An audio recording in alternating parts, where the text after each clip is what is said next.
Tama po. Basahin natin ang Mateo 25:41. Kung magkagayoy, sasabihin naman niya sa mga nasa kaliwa, magsilayo kayo sa akin, kayong mga sinumpa, at pasaapoy na walang hanggan, na inihanda sa dyablo at sa kanyang mga anghel. Para saan ang dagat-dagatang apoy, kapatid na Luz? Inihanda po yun sa dyablo at sa kanyang mga anghel. Bakit dapat tawaging ikalawang kamatayan yun? Ang pinaglaanan talaga nun si Satanas, yung dagat-dagatang apoy, na ang tawag ng Biblia, ikalawang kamatayan. Bakit lapat na lapat yung kay Satanas? Kasi minsan lang naman namatay si Satanas. Opo, minsan lang po siyang namatay. So kung nakahanda sa kanya ito, pangalawang kamatayan nga po, dahil sa kanya nakahanda. At sa kanya mga anghel. Amen.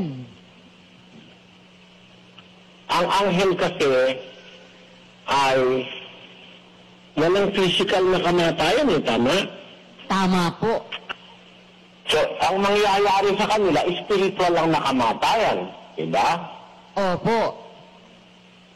At yung spiritual na kamatayan, nangyari kay Satanas, minsan lang yun. Hindi naman siya nabuhay pa uli Diba? Tama po. Kaya, siya ay mapupunta sa ikalawang kamatayan. ikalawang kamatayan. Lapat na lapat, diba? Opo. Pero alam mo ba na mayroong mapupunta sa impyerno, si Luz, o sa impyerno, sa dagat-dagatang apoy? Alam mo bang may mapupunta ron na 2 beses na namatay? Sino po yun? Yung nasa Judas 12. Ang mga ito'y pawang mga batong natatago sa inyong piging ng pag-iibigan. Kung sila'y nakikipagpiging sa inyo, mga pastor na walang takot, na pinasasabsab ang kanilang sarili, mga alapaap na walang tubig, na tinatangay ng mga hangin, mga punong kahoy sa taginaw na walang bunga, na makalawang namatay na binunot pati ugat. Ilan lang namatay?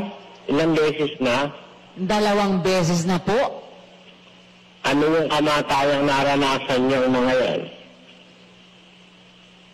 Nakaranas po sila nung kamatayang pagkahiwalay sa Diyos.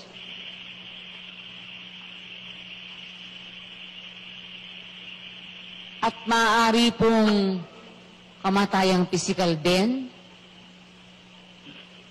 Hindi, buhay pa yan Ay, nakikipagpigil nga buhay pa nga pala po.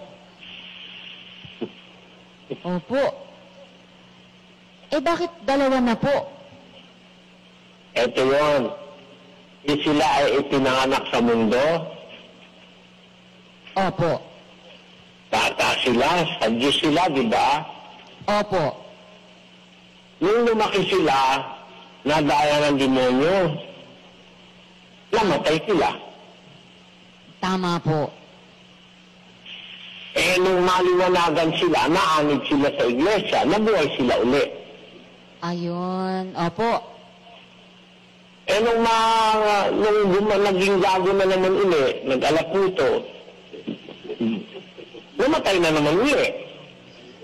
Opo.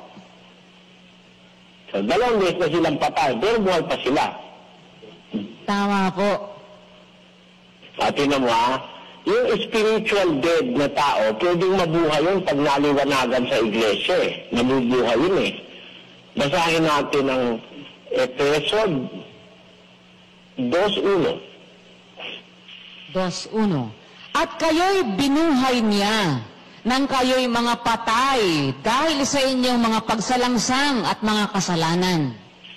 Bago tayo naanib sa iglesia dahil sa ating mga kasalanan, considered tayo na spiritually dead. Tama? Tama po. Ngayon, nung maliwanagan ka, nabuhay ka. Tama? Tama po. Basahin mo 5:14 ng Efeso. Kaya sinasabi niya, gumising kang natutulog at magbangon ka sa gitna ng mga patay at liliwanagan ka ni Kristo. So, kung ikaw ay maliwanagan sa iglesia, liliwanagan ka ni Kristo, makakabangon ka sa gitna ng mga patay. Tama? Tama po. Mula sa pagiging namatay ka, kasi bata ka, hindi ka naman patay eh. So para sa Diyos, buhay ka. Dahil lumaki ka, nagkaisip, tapos nung makagawa ka na ng mga masasamang bagay, namatay ka spiritually. Pero may kapangyarihan si Kristo yung namatay na spiritually, na hindi naman nila alam pa yung aral, nabuhay silang mag-uli pag naliwanagan ni Kristo, di ba? Tama po. So, nakaramdam na sila ng kaunang kamatayan, tapos nakaramdam sila ng unang pagkabuhay mula sa kamatayan. Nung nasa iglesia na ngayon, humiwalay uli, mamamatay uli yun, di ba? Opo. Yun ang sinasabi ngayon ni Pablo na nahiwalay sila sa buhay ng Diyos. Basahin natin yung Hebreos 6:4-6. Sapagkat tungkol sa mga minsang naliwanagan at nakalasap ng kaloob ng kalangitan at mga nakabahagi ng Espiritu Santo at nakalasap ng mabuting salita ng Diyos at ng mga kapangyarihan ng panahong darating at saka nahiwalay sa Diyos, ay di maaaring baguhin silang muli sa pagsisisi. Yamang kanilang ipinapakong muli sa ganang kanilang sarili ang anak ng Diyos at inilalagay na muli siya sa hayag na kahihiyan. Ayan. Mamamatay sila. Nahiwalay uli sila sa Diyos di ba? Opo. Hindi ba si Kristo nung patayin sa krus, namatay siya para bigyan tayo ng buhay, sis Luz? Tama po. Pero pagka ikaw na mismo ang nagpako sa kanya sa krus, patay kang bata ka. Opo. Naintindihan mo? Opo. Noong ang Panginoong Jesucristo ay namatay sa krus, ipinako po siya ng mga taong masasama para tubusin niya tayo, mabubuhay tayo, nabuhay tayo. Pero kung tayo mismo ang magpapako sa Kanya naman, Ikaw na nabuhay na. Ang Opo. ipapako mo ngayon siya uli sa krus, babalik na sa iyo yung kamatayan. tama po. Mamamatay ka ng ikalawa, na binunot na pati ugat mo. Kasi yung unang kamatayan espiritual, baka may ugat pang natitira, mabubuhay ka uli. Amen. Opo. Pagka ikaw ay naanib na sa iglesia, tapos ay nagloko ka uli, mamamatay ka uli ng isang uri ng kamatayang wala ka ng kapag-apag-asang mabuhay pa uli. Tama Naintindihan po. mo? Opo. Yan. Kaya, meron tao, 2 beses nang namatay. Pero buhay pa. Sa laman. Opo. Tama yung sabi ni San Judas. Yan ay mga batong natatago. Nasa iglesia yan nakaranas uli ng pagkabuhay maguli yan tapos nakaranas uli ng mamatay uli yan Batong natatago sa inyong piging ng pag-iibigan kapag sila'y nakikipagpiging sa inyo mga pastor na walang takot. May mga manggagawa pang ganyan Alapaap na walang tubig na tinatangay ng hangin. Punong kahoy sa taginaw na walang bunga na makalawang namatay na binunot pati ugat. Tamo? Opo. May makalawa ng namatayan. Makalawa na nga po. Pagpunta nila sa dagat-dagatang apoy, paano yun? Ikalawang kamatayan yun.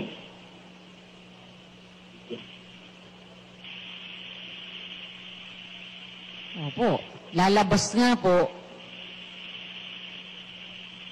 Magiging 3. Ikalawang kamatayan yun, papalitan mo ba pangalan doon? Ikalawang kamatayan.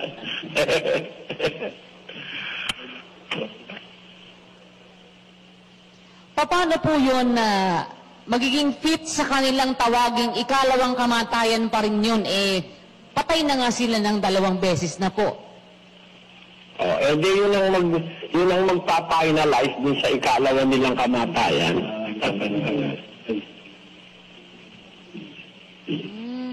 Paano pong yun ang magpa-finalize? Yun ang magpa-finalize, yun ang magkukonfirm ng kanilang ikalawang kamatayan. Diba?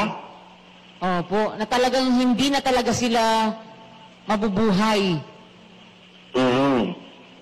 2 beses na kasi silang namatay 2 beses na kasi silang nabuhay Kaya yun ang pinaka-final na finalize na sa magpa-finalize na ng kanilang ikalawang kamatayan. Diba?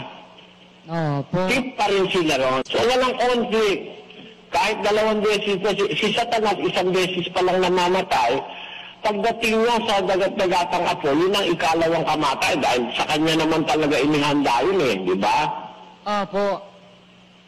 Ngayon, yung taong 2 beses nang namatay sa lupa dahil sa pag-ibig ng Diyos, binigyan siya ng chance na patay siya sa kasalanan, mabuhay siyang mag-uli sa pamagitan ng liwanag ni Kristo, nagpakamatay siya uli. Naglunod uli. Sa kasalanan, naglunod siya uli. Namatay siya uli. Hindi 2 beses na siya namatay. Pagdating niya sa dagat-dagatang apoy, fit pa rin siya. Dahil 2 beses na siya namatay, second death yun fit pa rin siya. Dahil 2 fits 2. Opo. Tama yung punto ko, Sis Luz?